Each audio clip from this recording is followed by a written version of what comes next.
Oke, selamat sore semuanya. Perkenalkan, nama saya Brian dari Teknik Digantara 2019. Akan mempresentasikan tugas 3 AE, tugas 3 AE 3201 untuk mata kuliah Astronautika. Untuk tugas 3 yaitu rekonstruksi misi interplanetary yang diberikan pada tanggal 1 April dan deadline-nya itu 22 April 2021. Nah, eh, misi yang saya ambil ini kita langsung masuk saja. Nah, untuk misi yang saya ambil ini, itu misi interplanetary oleh satelit Magellan yang menuju Venus untuk memonitor dan memetakan permukaan Venus dengan menggunakan radar synthetic aperture dan untuk menunjukkan percepatan medan gravitasi planet Venus. Nah, untuk bagian ini, bagian pengerjaan misinya ini sebenarnya tidak ada analisisnya, soalnya lumayan ribet. Jadi yang saya analisis itu nanti adalah um, misi dari pada saat dia mulai diluncurkan sampai ke dia masuk ke orbit parkir di Venus.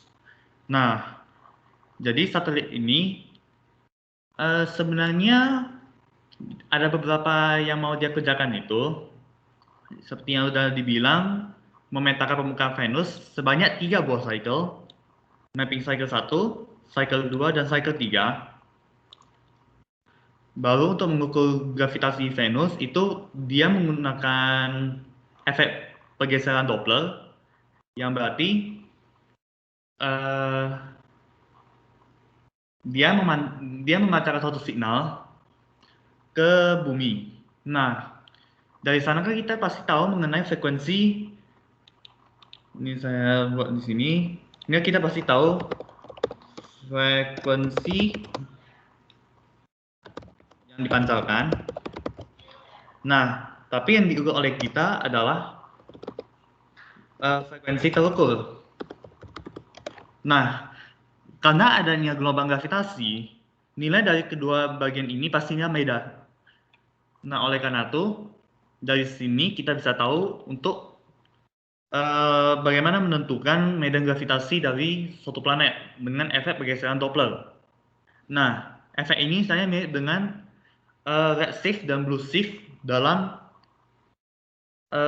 teori relativitas umum Einstein atau misalnya dalam kosmologi. Nah, jadi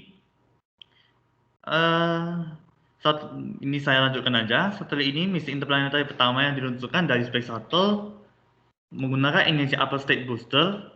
Ini hanya peluncuran bahan bakar 2 tahap oleh Boeing. Sekarang sih udah nggak dipakai lagi. Kalau penjawabnya sih kurang tahu ya. Dan untuk menguji aerobraking sebagai metode sirkularisasi orbit. Nah, jadi pada saat ini memang aerobraking itu masih baru akan dibuat di yang sebagai satu metode gitulah. Nah, jadi data yang saya dapat itu yaitu diluncurkan pada 4 Mei 1989, kalau nggak salah jam 2.46 EDT. Nah, atau kalau misalnya dalam UTC itu sekitaran jam 6.46, 6 sore.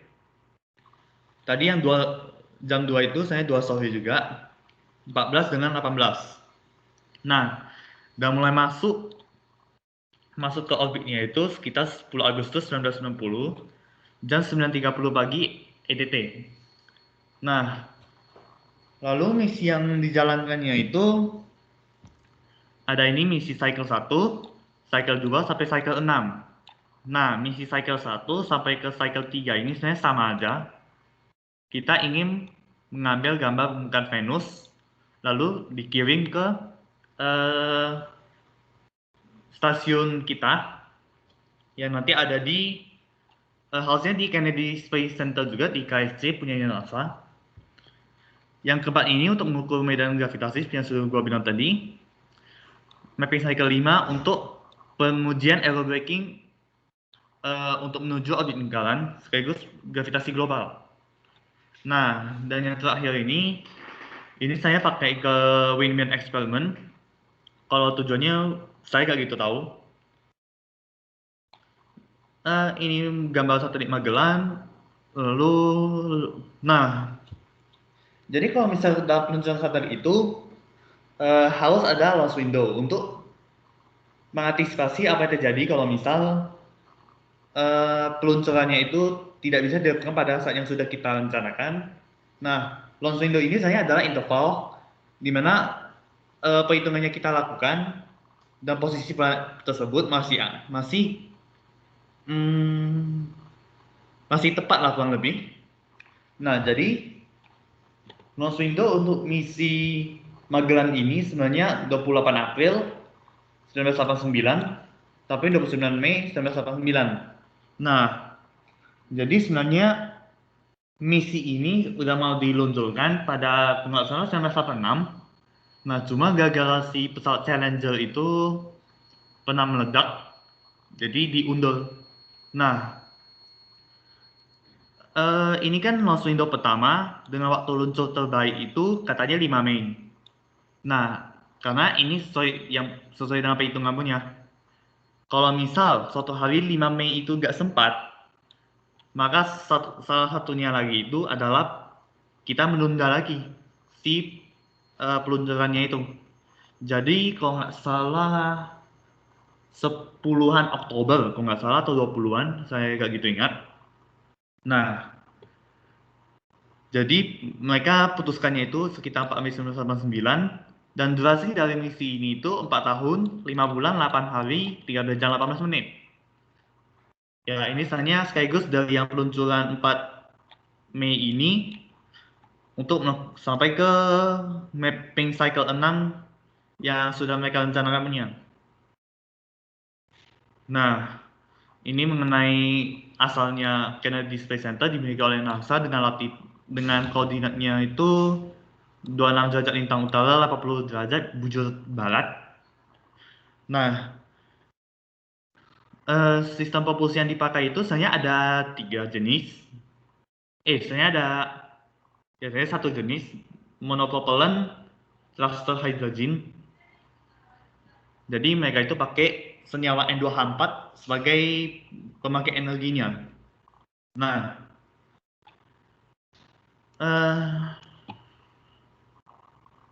jadi ini ada 24 multipurpose liquid propellant thruster.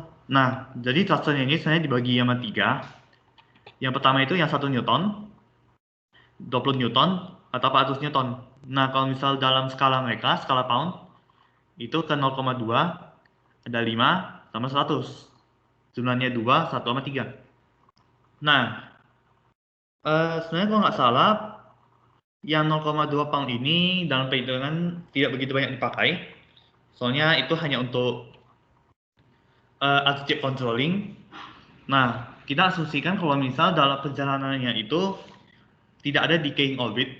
Jadi orbitnya itu kalau misalnya dia itu bergerak bentuk elips A tertentu, E tertentu, dan itu nilainya bakal pasti terus itu. Kita asumsinya. Nah, kesimpulannya sebenarnya kan ini tingginya itu 296 km. Nah, dalam ISA ini kalau nggak salah kan masih termosfer atau mesosfer gitu, kalau itu ingat. Dan gesekan dari udara itu bisa aja ada walaupun kecil. Nah, kita abaikan yang itu. Soalnya untuk mempermudah perhitungan. Nah, lalu ini kita langsung masuk ke perhitungannya. Ngomong-ngomong, nanti yang kita pakai itu 100 pound sama yang 5 pound. Nah, kalau ini nanti kalian lihatnya itu kan dalam kalau ini data yang saya punya nanti saya baru jelaskan aja. Nah, rangkuman data misi dan data planet untuk perhitungan dan pembandingnya ini semua adalah data dari orbit Venus yang mengelilingi matahari, eksentrisitas sekian, semi major, inklinasi periode, parameter gravitasi, asensio rekta, argumen pericenter, dan radius planet Venus. Nah, yang bumi juga sama. Nah, ini dia. Yang saya dapat itu untuk data dari monopolar hydrogen cluster-nya itu, saya punyanya itu data 1 Newton, 20 Newton, dan 400 Newton, atau 0,25 dan 100 pound. Sedangkan yang yang tertera dari yang mereka pakai itu 0,88 atau 0,9 lah. Ini 22,2, ini 444. Nah, jadi kita juga memakai asumsi kalau misal eh, inilah cluster yang kita pakai. Nah, ini setelah saya cari di webnya itu, kalau nggak salah Orbital Propulsion Laboratory, kalau nggak salah namanya, ini saya dapat nilai si ISP-nya. Nah, ngomong-ngomong, nanti nilai si genolnya itu tidak saya masukkan ke sini. Kenapa? Ya, sebenarnya genol itu kan kecepatan gravitasi di permukaan bumi. Ya, itu sebenarnya semua orang sudah tahu, tidak mungkin saya jelaskan lagi. Kesimpulannya, ya kita anggap sebagai satu konstanta saja. Baru kita masuk ke massa komponen satelit. Nah, massa komponen satelit itu ada 3 jenis. Yang pertama itu si payload-nya ini, payload dan massa struktur. Nah, di sini saya anggapnya itu ada 2 jenis struktur. Yang pertama itu struktur dari si roket, itu kita tidak bakal perhitungkan di sini, jadi kemungkinan masuk ke dalam asumsi juga. Dan struktur kedua itu adalah struktur dari body satelit yang kita integrasikan dengan payload sekitar 1035 kg. Nah, massa bahan bakar yang di misi itu pakai itu 2,4 ton. Jadi massa total saat peluncurannya itu sekitar 3,45 ton. Nah, ini kalau secara misi yang mereka punya. Nanti dalam perhitungan ada itunya lagi. Nah, sekarang ke parameter orbital kill saat orbit Venus, dan ya ini memang saya akui, data ini memang agak aneh. Karena adalah sumber 295, 7762 dan 3,26 jam ini saya tertera di sana, cuma nanti dalam perhitungannya itu sedikit melenceng. Jadi saya memakai asumsi juga nantinya. Kalau misal si Pereda ini salah, dan kita pakai yang ini dua saja, perisinterion dan aposinterion. Nah, sinterion itu apa? Itu merujuk ke Venus. Contohnya perihelion dan aphelion. Kata helionnya itu atau helios itu merujuk ke matahari. Nah, ini inklinasi dan latitudanya. Nah, untuk data orbital kill saat mengelilingi bumi, ini datanya luar biasa susah untuk dicari, dan saya dapatnya itu 296 kilo untuk ketinggian orbital kill-nya, jumlah putarannya 5 kali, dan kecepatan sebelum penambahannya itu sekitar 7.344 meter per sekon. Nah, nanti pada saat dia mau melepaskan payloadnya itu, setelah dia melepaskan payloadnya itu ada 1 jam untuk si payloadnya itu agak keluar. Nah, jadi ini akan masuk ke perhitungan si 1 jam ini. Baru SOI si planet, ini saya data untuk yang bumi dan untuk yang Venus. Saya hitung untuk dengan mengenal persamaan ini. Ya, ini bersama saya udah ada di kelas, jadi saya nggak perlu jelaskan lagi. Nah, baru posisi bumi dan Venus pada 1989, 21 Mei. Ini gambarnya. Nah, si A ini adalah apocenter atau aphelionnya, P-nya ini perihelion. Nah, yang kita pakai itu nanti si Venus sama si bumi. Ini untuk 19 Mei. Tunggu, 19 Mei. Oh, maaf. Ini bukan 19, ini 21. dilihat dari sini. Nah, baru pada 10 Agustusnya itu seperti ini. Nah, nanti kita ada analisis di mana posisi si planet ini untuk pada dua tanggal ini. Nah, ini data-data yang mungkin saya bakal pakai. Nah, 13 Juni itu 2021 tahun ini Venus bakal mencapai titik perihelion. Nah, jadi dengan kita tahu si periodenya itu, kita bakal tarik si 13 Juni ini sampai ke tahun 1989, di mana si Venus ini diperkirakan masuk ke dalam um, titik perihelionnya. Nah, nanti si Bumi ada juga, tapi untuk apelionnya 4 Juli 1989 setelah saya main-mainkan kedua grafik ini, kedua plotting ini. Nah, baru diketahui kalau dia memiliki 3 kali TCM atau trajectory correction maneuver. Nah, yang ketiga ini, yang pertama itu datang dari parking orbit di bumi. Pada saat dia mau masuk ke parking orbit ke bumi, karena dia itu ada kecepatan tertentu untuk bisa masuk ke orbit dengan parameter A dan E dan di posisinya, maka perlu adanya TCM pertama. TCM kedua untuk melepaskan diri dari bumi menuju ke Venus. Yang ketiga itu pengereman untuk orbit insertion ke orbit parkirnya. Nah, ini udah saya data tanggal dan waktu dalam EDT dan UTC. EDT itu Eastern Daylight Time, UTC itu Universal Time Coordinate.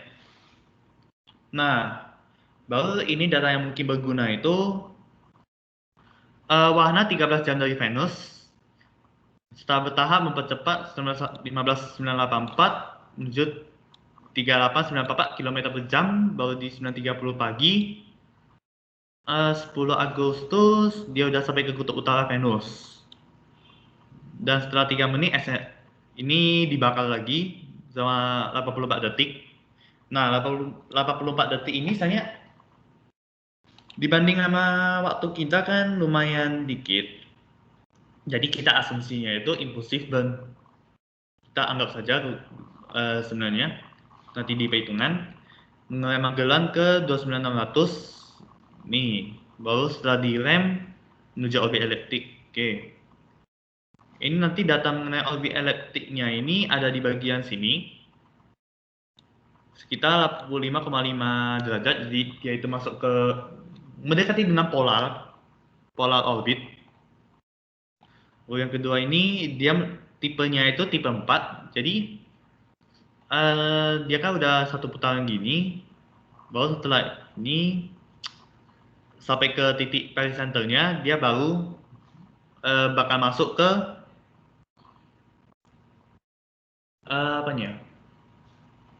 ke Venus.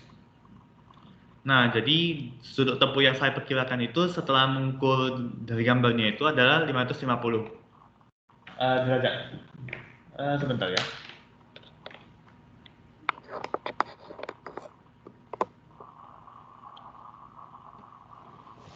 Oke.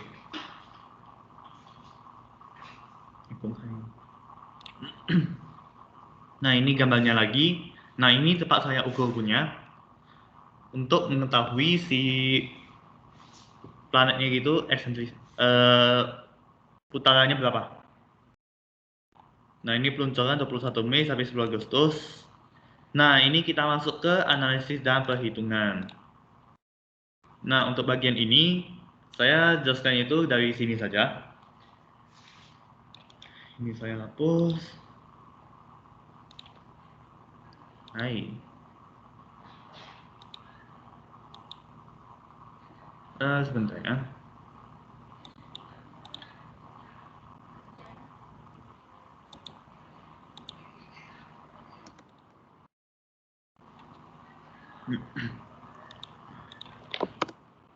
Nah, ini sebenarnya saya hitungnya itu ada di 3 tempat. Yang pertama itu di kertas, cuma kertasnya itu tidak mungkin saya tampilkan di sini. Dan yang keduanya itu melalui Excel. Nah, di Excel ini saya buat perhitungannya lumayan lengkap. Sampai ke prediksi untuk time correction-nya, perhitungan masa propelan,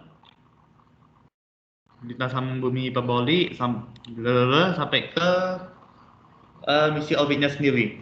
Nah, jadi kronologinya begini. Ini mula-mula kan si orbit plan ini bentuknya ini kertas yang saya pakai untuk perhitungan paling pertamanya. Nah, jadi kronologinya si Magellan ini kan TSM pertama itu dilakukan pada 5 Mei 1989 jam 01.06 UTC atau jam 9 malam 6 menit EDT. Itu 4 Mei. Nah, jadi untuk TSM 2 kan dilakukannya itu 21 Mei jam 10.30 malam EDT atau 2.30 UTC. Jadi itu masih pagi. Nah, rentang waktu antara 5 Mei dengan 21 Mei itu adalah 16 hari, 1 jam, 24 menit. Nah, oleh karena itu, tadi kan sudah saya bilang kalau dia itu perlu waktu 1 jam untuk mengeluarkan payloadnya. Nah, jadi ini saya kurangi dengan 1 jam. Jadinya 16, 24 menit. Nah, untuk kalau misal kita tahu ini, dan dia memerlukan 5 kali revolusi untuk mencapai 21 Mei ini, maka kini kita bagi aja dengan 5. Kita buat dalam jam, ini 76,68, dan buat dalam sekon. Nah, paper 2V ini kita pakai untuk menghitung ini. Nah, jadi konteksnya di sini kita udah mulai menghitung ke semi major aksisnya. Nah, mu A ini kita udah tahu 3,986 kali 10 kali 5 km kubik per second kuadrat. Jadi ini kita masukkan ke rumusnya semua. Dapatnya 91632,37. Nah, periapsis altitude itu kan ketinggian dari permukaan tanah. Nah, ini kita jumlahkan dengan jari-jari bumi. 6378 dapatnya sekian. Nah, kita tahu semi major, kita tahu pericenter. Nah, melalui hubungan ini kita bisa cari si eksentrisitas. Nah, dan kita dapat itu sekitar 0,9272 tapak satuan. Harus tapak satuan. Nah, ini kan kita hitungnya itu pada saat TSM pertama. Jadi pada saat dia lagi udah terbang, kita TSM kan, lalu mutasi bumi. Nah, jadi melalui ini kita bisa hitung si kecepatan di pericenternya itu berapa dengan V-Viva integral. Nah, dengan persamaan ini. Dan kita tahu kecepatan di akhirnya itu kan 24286 feet per second atau setara dengan 7,344 km per second. Nah, ini data P-nya adalah 3,38932 km per second. Nah, kita tahu kalau si satelit ini nanti desain satunya itu dengan hidrogen 5 pound. Nah, ISP-nya ini saya ambil yang maksimum punya. Dan C-nya itu G0 ISP aja.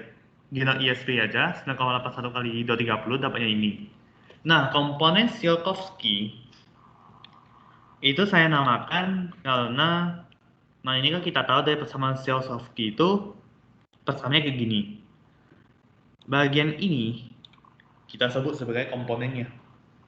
Nah, jadi yang kita bakal ngitung untuk future use gitu adalah di bagian ini yang saya buat dengan kotak warna jingga. Nah, jadi dihitung pakai persamaan itu dapatnya segini. Nah, lalu kita masuk ke bagian 2, misi audit parkir di Venus. Nah, untuk misi ini, kecepatan sebelum remnya itu kan tadi, oh, ini saya bakal bilang dulu. Nilai 9744 ini saya pakainya itu setelah saya koreksi. Nah, jadi ini kan TCM2 C71. Kita masuk ke C71. Nah, ini dari trajektori tipe Pak Magellan. Ini kan saya ambil V1 kuadratnya itu tab. Nah, V2-nya itu kita ambil yang ini. Kita ambil ini, kita substitusikan ke sini, dan kita hitung ulang.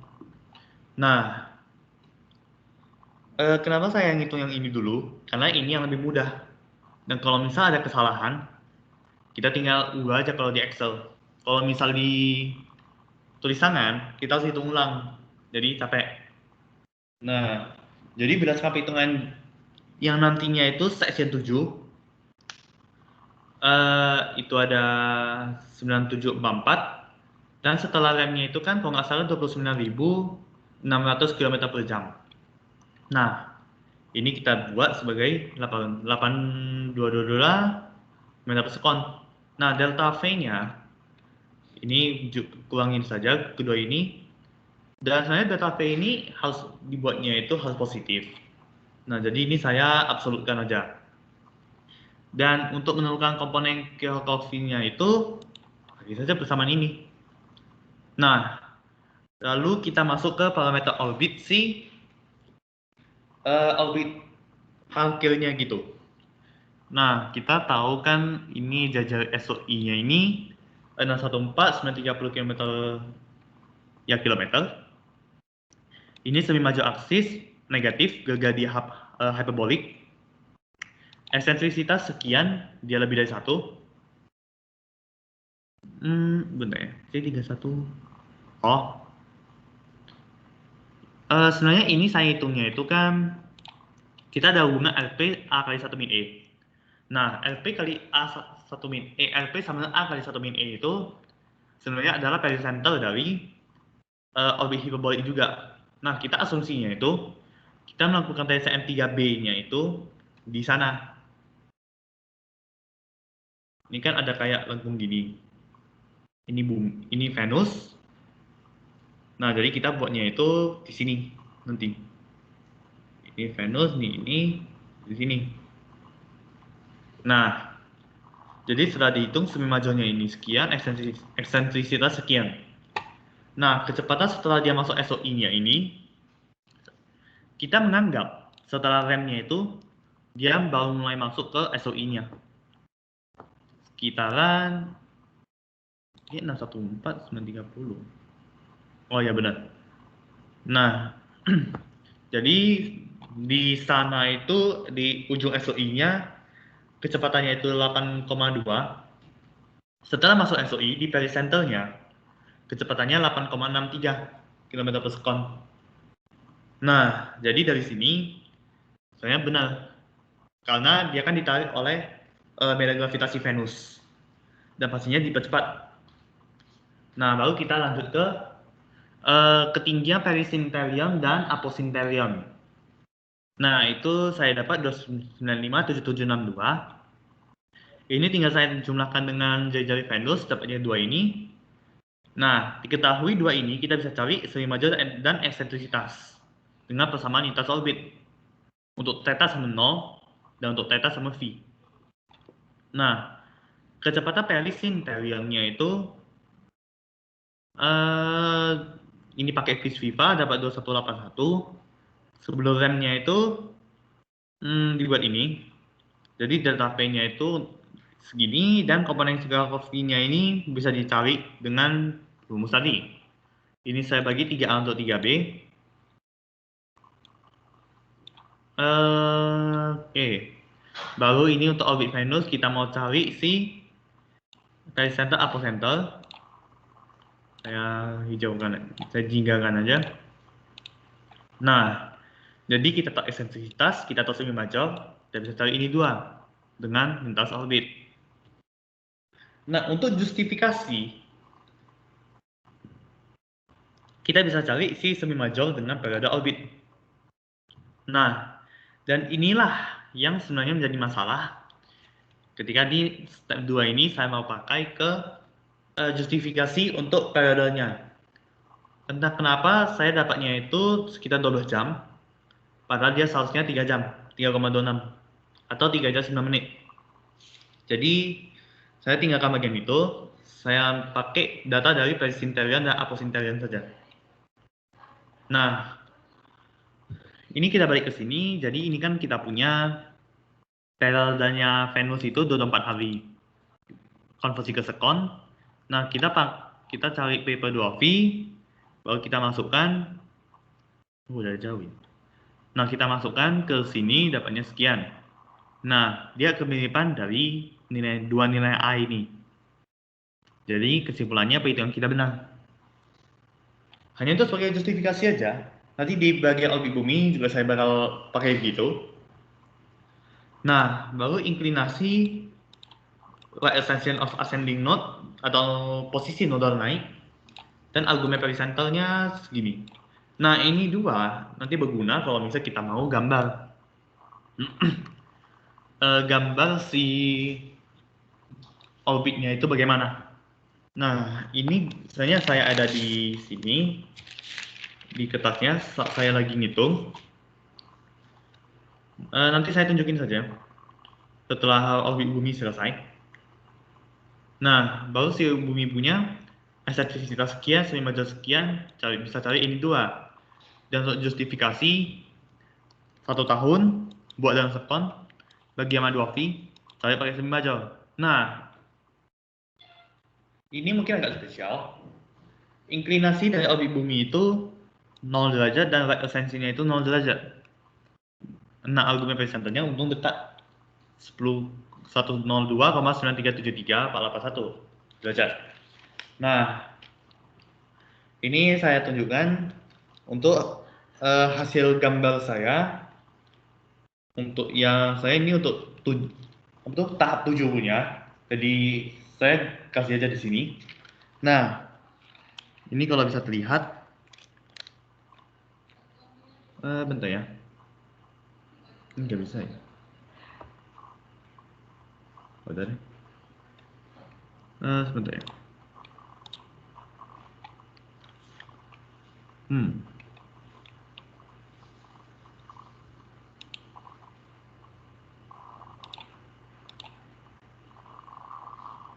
Bentar ya.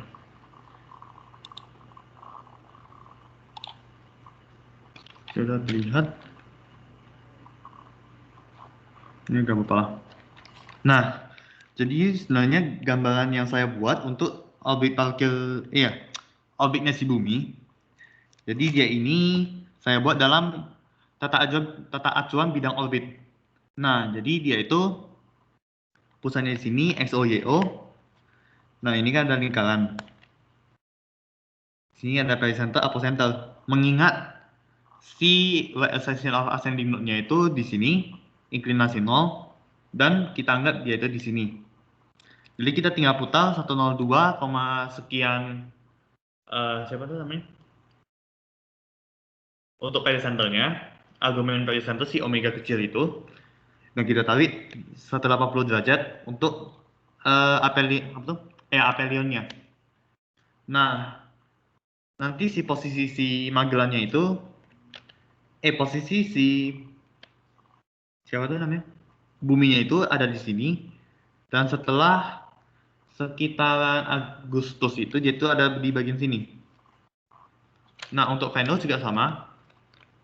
Ini nggak bisa di apa? Oke. Nah, jadi dia itu ada di sini di lingkarannya. Tadi datanya itu bilang 76131. Nah, jadi dari sini kita anggap yaitu omega besarnya kita putar 76 derajat. 76 itu di sini, baru di 131. Jadi kita mutar dia itu di sini. Nah, di sini buat pericenter naik. Nanti dia itu ada di sini dan 5 derajatnya lagi dia itu ada di sini. Nah, itu posisi si siapa itu namanya? Si Venus.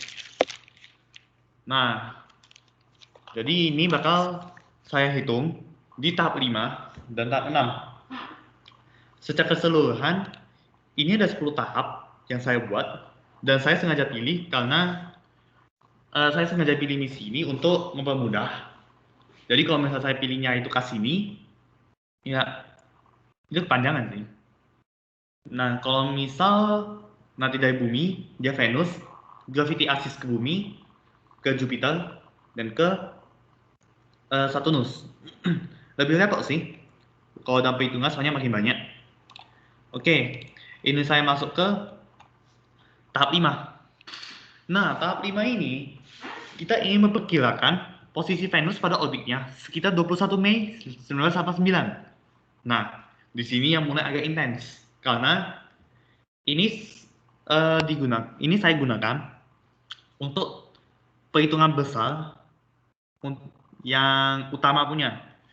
Jadi kalau saya bilang perhitungan besar itu maksudnya perhitungan utama itu ada di perhitungan 7 hingga perhitungan 10.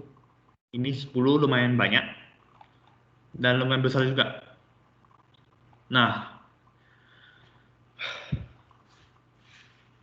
jadi ini orbit Venus pada 21 Mei, kita tahu periode, kita tahu semi major. Nah, mean rotation atau si N-nya itu sebenarnya N sama dengan angka mu S per A kubik. Nah, mu S-nya berapa?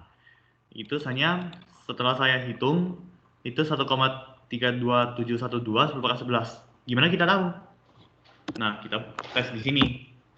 Gravitasi itu 6,672 kali 10 pangkat minus 11 kali 2 kali 10 pangkat 30.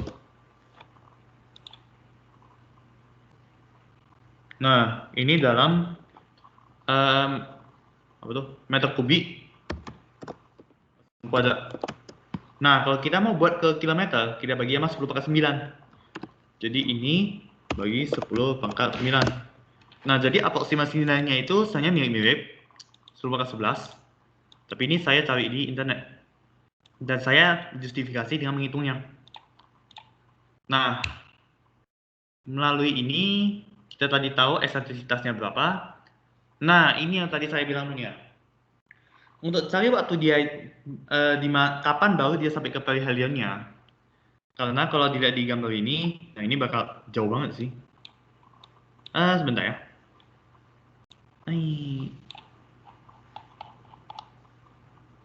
Nah, ini. Ini kan 21 Mei 1989. Dan dia itu saya gak lama lagi udah mau perihelion, udah mau di pericenternya. Jadi kita hitung aja di bagian sana. Untuk menentukan posisinya di sini itu kapan. Nah, jadi ini kita tarik. Kalau dilihat kan ini ada perhitungannya. Nah, ini dalam penanggalannya ini bisa kalau mau kita mau kurang-kurang kayak biasa. Tapi ini 52. Ini C4 juga Pak. Tapi ini satuannya itu harus dalam hari. Kita nggak bisa buat dalam detik atau buat dalam jam, nanti kejauhan. Nah, jadi setelah 52 kali iterasi, saya dapat dia itu di 17 Juni 1989. Dan waktu saat itu 21 Mei. Nah, jadi berapa hari lagi untuk sampai pericenter? 27 hari. Kurangnya aja atas dengan bawah. Nah, sebenarnya kan ini 27 hari lagi dia udah mau masuk ke pericenter. Jadi ini kalau misal saya buat ini pericenternya, ini si planetnya ini dan dia geraknya gini. Nah, jadi dia ini kesannya sebelum. Jadi saya buat dia minus. Nah, untuk T min tau ini, nah dengan persamaan Kepler orbit elliptic, persamaan ini. Nah, kita hitung si nilai anomali eksentriknya. Nah, gimana ngitung coba? Ini kan E besar ini kita nggak tahu. NT min tau sama E ini kita udah tahu. Jadi Dengan fixed point iteration, kita misal fungsi barunya itu kayak gini. Nah, saya tebaknya itu 0, dapatnya ini, baru saya iterasi 4 kali. Dan dia itu udah lumayan bagus sampai ke berapa ini ya? 3, 4, 5, 6, 7, 8, 9. Terus 9 angka terakhir. Nah, dari sini kita konversi balik ke true anomaly. Kita pakai persamaan ini. Ini ada 2 kali acus tangent, ini square root-nya bla bla bla, kali tangen dari anomali eksentrik.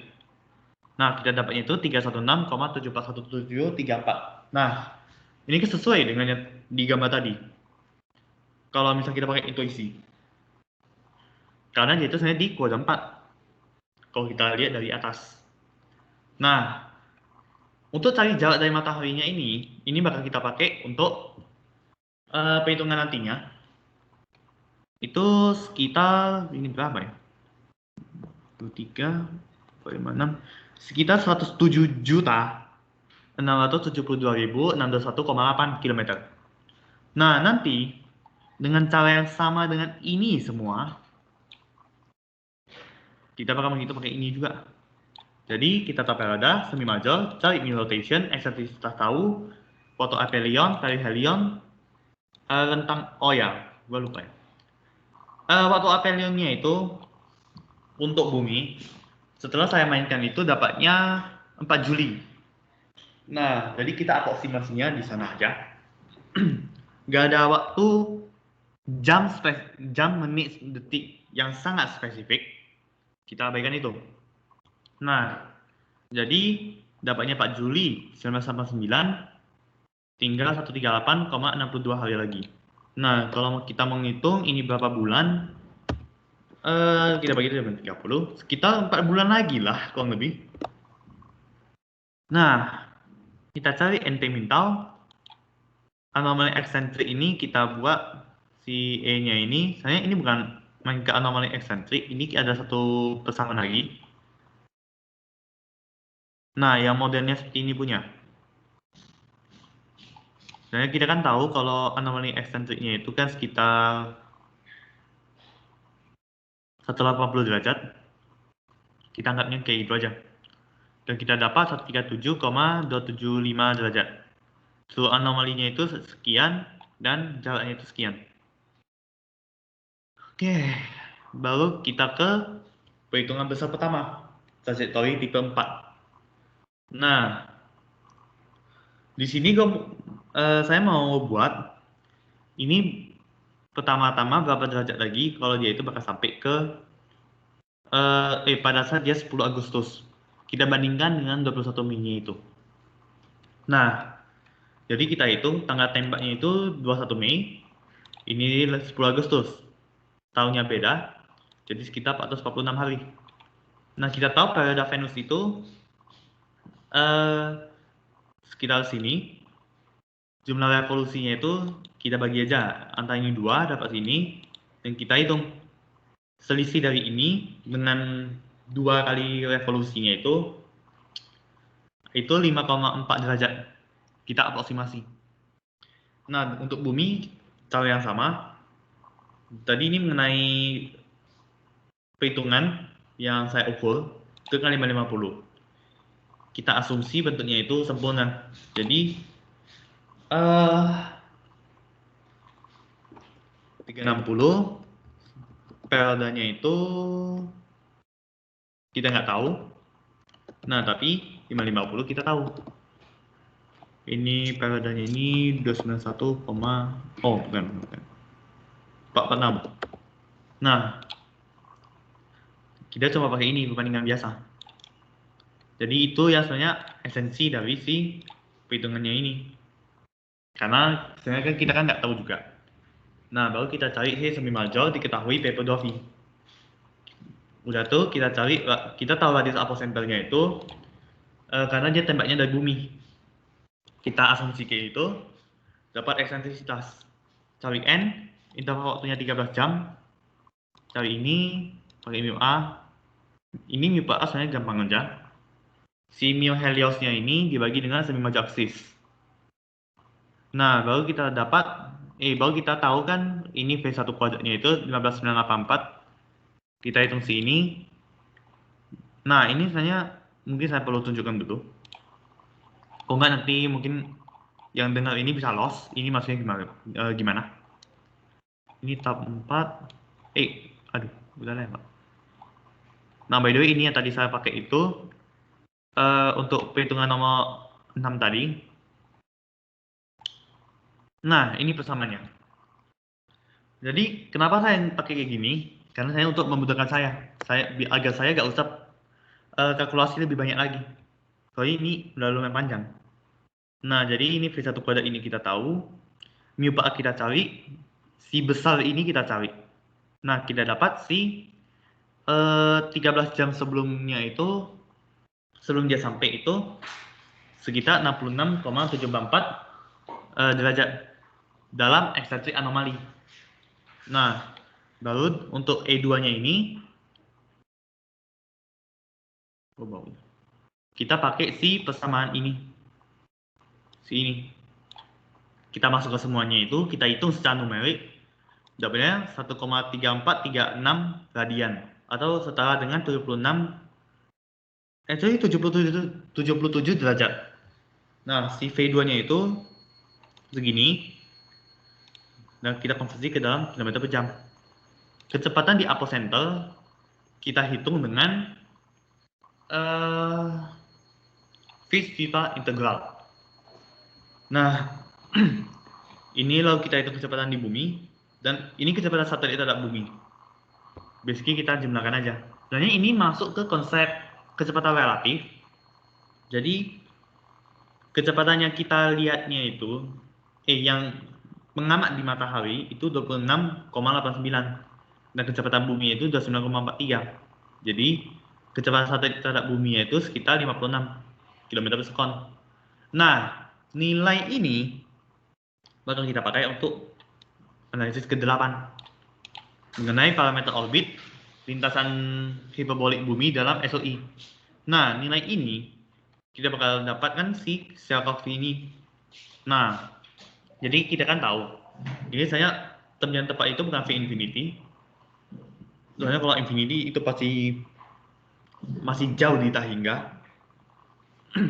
Nah, jadi ini saya lebih tepatnya itu anggap aja V di SOI, di ujung dari SOI sekitar 900-an ribu kilometer itu. Nah, di sini ada. Jadi ini menggunakan Fish-Viva kita dapat si anomali, dan diketahui radius pericenter cara yang sama, cara eksentrisitas. Nah, dari sini kita kan tahu nih satu persamaan. Nah, cos theta infinite itu min 1 E. Nah, ini kita pakai untuk cari si arahnya itu. Arah nanti di asintotnya itu bagaimana? Dapatnya 121,2483 derajat. Baru kecepatan setelah TCM2 itu setelah kita lakukan propulsinya itu sekitar 13, sekian. Nah, ini tahu dari mana? Ini tahu dari sini. Ini ada berapa ya?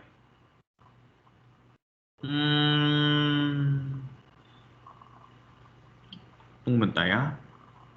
Ini kan kecepatan ini kecepatan sebelum. Oh, ya ini yang dari Viva punya. Nah, selisih antara ini dengan ini adalah si data V ini. Dan kita cari si Tsiolkovsky ini lagi. Nah, di sini untuk perhitungan 9 ini sebenarnya agak aneh, tapi ya wajar juga karena kita pakai asumsi 3 betul? Masalah 2 benda dan impulsif burn. Karena sebenarnya kan ada 84 sekon itu salah satunya. Nah, kita tahu sih masa strukturnya itu 1035 plus payload. Tsiolkovsky keempatnya itu ini. Ini C1, C2, C3, C4. Nah, ini saya basically iterasi aja saya pakainya. Jadi, nah ini. C ini komponen Tsiolkovsky yang sudah kita hitung. Jadi untuk menemukan si masa fullnya ini, kita pakai persamaan ini. Selesai. Nah, setelah kita hitung dapatnya ini lumayan aneh. Dan ya mohon maklum lah, soalnya pun ini. Nah, ini perhitungan terakhir, sekaligus perhitungan terbesar untuk koreksi waktunya. Karena ini harus pertimbangin dari bumi bagaimana, pertimbangan dari si Venusnya ini bagaimana. Nah, jadi kronologinya itu, ini kan kita tahu nih, 5 Mei 1989. Dan jumlah hari sampai ke TCM2 itu dari 21 Mei sampai itunya itu kan 16 jam, 16 hari 24 menit. Jadi kita buat dalam sekon. Nah, ini ditambah dengan 3600-nya. Untuk si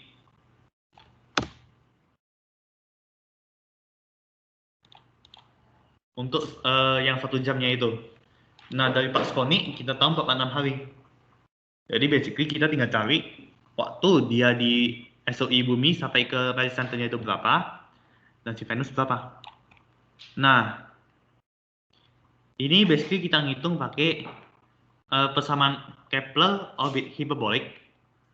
Kita tahu ini, kita tahu ini. Kita tahu menghitung ini untuk si konversinya semi major ini kita udah tahu. Kita hitung juga semi latus rectum itu A kali 1 min E kuadrat. Ini tujuannya untuk apa? Ini yang berapa ya? 10. Nah, ini tujuannya untuk si ini punya. Karena dari persamaan lintas orbit ini kan P per 1 tambah E cos theta. Jadi kita buatnya gini. Theta awalnya ini sekitar mendekati 0 derajat dan pasti harus mendekati 0.